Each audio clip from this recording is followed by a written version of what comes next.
dipinjemin dong ke si RH itu dan gak dibalikin. Gimana gue gak kesel?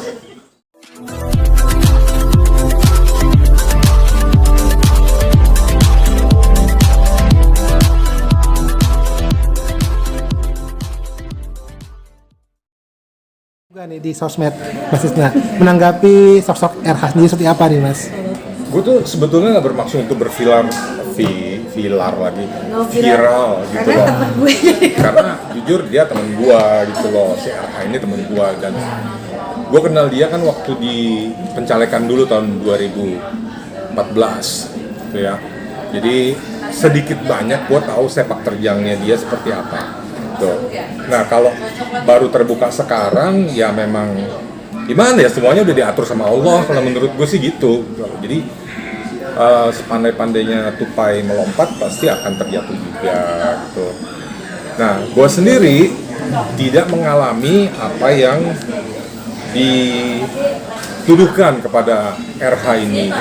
Cuman orang-orang terdekat gue lah yang mengalami itu dan mereka cerita semua sama gue gitu loh, dan itu ceritanya udah nggak sekarang gitu, ceritanya udah lu goyang-goyang. Oh iya, sorry, saking semangatnya gue. Jadi udah dari belasan tahun yang lalu, 2014 itu berarti berapa tahun yang lalu ya? 9 tahun yang lalu, nggak sampai belasan sih, dari 9 tahun yang lalu lah gitu, udah denger sepak terjangnya dia itu seperti apa gitu. Nah gue itu nggak terimanya karena jujur nih, ada satu masalah sensitif yang sebetulnya gue agak kesel juga gitu. Kayak misalnya ini orang ini, dia nih orang ini. Ki Astrida ini manajemen gue gitu kan. Manajemen gue ini, gue ya ibaratnya gue pernah berhasil jadi seorang anggota dewan karena ya ibaratnya pintu gue dibukain sama Ki Astrida ini gitu loh. Ya gue sebagai tanda terima kasih gue ya jujur aja memberikanlah sejumlah hadiah berupa uang lah gitu ke Kiki Astrida ini gitu. Jadi gue melihat. Nah uangnya ini nggak seperak dua perak gitu loh, lumayan lah, ratusan gitu kan.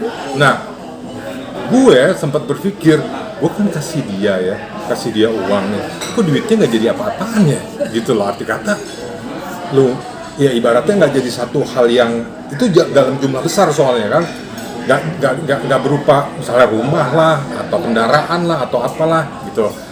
Selama ini dia nggak pernah ngakuin. Gue tanya kan, duit yang dari gue kemana, kok kayaknya ngilang begitu aja gitu kan. Karena kita udah deket ya gue ngomongnya begitu.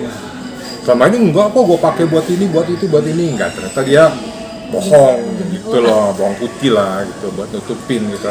Nah ternyata sekarang setelah terungkap semuanya ini gitu, baru dia ngomong karena ternyata duit yang dari gue itu dipinjemin dong ke si RH itu dan gak dibalikin.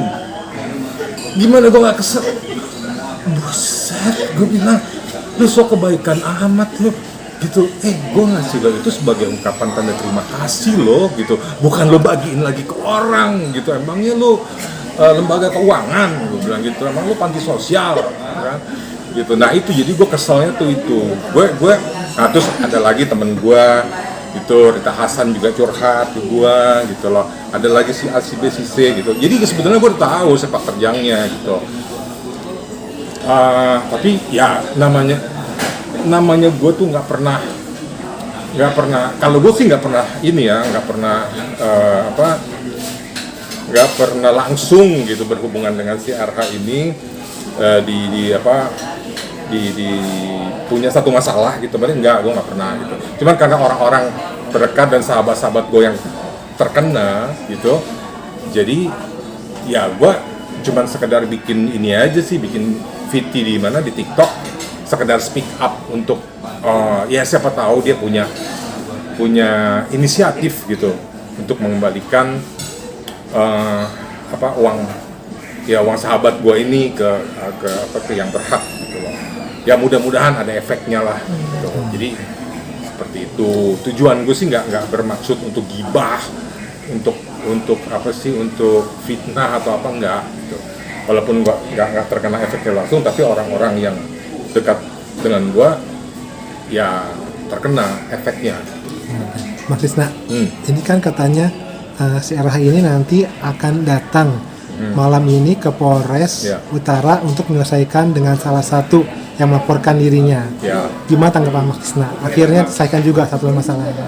Ya kalau memang sudah seharusnya seperti itu, dia sebagai manusia dewasa yang bertanggung jawab dan memang sudah ada hitam di atas putihnya, yang menagih juga sudah melaporkan pada polisi, ya harus bertanggung jawab gitu.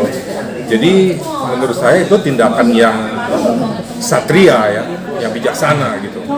Hadapin lah, kalau emang lo salah ya lo memang harus hadapin gitu, tanggung jawab. Kalau memang tidak bersalah ya dalihnya seperti apa gitu. Jadi sesimpel itu aja sih sebetulnya gitu.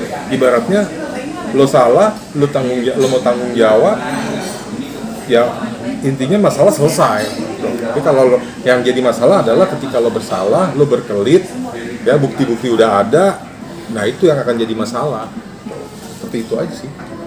Ya, untuk Pak Husni nih, calon produsernya Mas Krisna lagi mulai kan juga nanti akan bertemu dengan banyak orang-orang entertain.